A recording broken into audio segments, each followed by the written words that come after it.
سم بكتيري. وفي ناس كاتبالي في الكومنتس احلى حاجه البوتوكس، احنا بنعمل بوتوكس شفناش منه حاجه. ان لسه ما شفتيش دلوقتي، ربنا يستر على اللي هيحصل قدام. انت بتحطي سم تحت جلدك، هل ده معناه ان هو صحي او امن؟ الاجابه لا.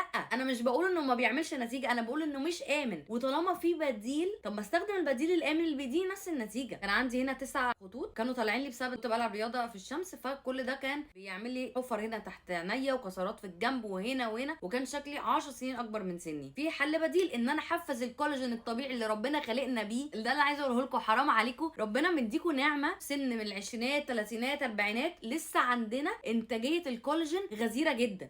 بتقل مع السن، بس انا اقدر احفزها. هكتب لكم كل المكونات اللي موجوده في مجموعه اللي انا بستخدمها بقالي سنين، وهي دي اللي عالجتني. دلوقتي اصلا ما بقتش استخدمها، واديت اللي بتبقي منها لمامتي عشان خلاص انا ما بقتش محتاجاها الحمد لله. بس هي بتعالج فيها المكونات اللي تملا الخلايا. بتبصوا الجلد يكون سميك كده، وبتخلي الخلايا تكون صحيه وفيها مرونه الاستيستي عاليه، ما تلاقيش فيه ترهل. انا لما تخنت في الحمل كان المفروض اما اجي ارجع اخس تاني الاقي وشي اتهدل ووشي وقع من مكانه. الحمد لله ما حصلش. وكل الناس مستخدموها لاسباب بقى كتيره جدا. كان تخين وخس وعنده ترهل، 40 و50 سنه في مجموعات مخصصه بتعوض الهرمونات اللي فقدناها بسبب انقطاع البيريد في السن فوق ال 40 سنه. في ناس كمان كان حصل لها حروق ليزر، حالات كتيره جدا عدت عليا بنفس المشكله دي وحصل لهم حروق في وشهم، والحمد لله الحروق دي اتعالجت برده بسبب مجموعات النوفيج المخصصه للتفتيح. هم كذا مجموعه، كل مجموعه فيهم بتبقى مخصصه لحاله، للتصبغات فيه، للحبوب. في وقت الحمل كان عندي حبوب ورحت للدكتوره وكتبت لي روشته وش وظهر قد كده، حاجات للفطريات البكتيريا والاكزيما. طبعا ما عنديش كل ده، انت بتكتبي لي كل ده ليه؟ وطبعا كان باين جدا ان هي حاجه تجاريه عايزه تبيع لي اي حاجه وخلاص. 3 4 كريمات، كذا غسول، كذا سيرم، وطريقه الاستخدام توضح الكلام ده مش هيحل حاجه. فين الماده الفعاله بقى اللي انا المفروض استخدمها؟ فين الروتين المفروض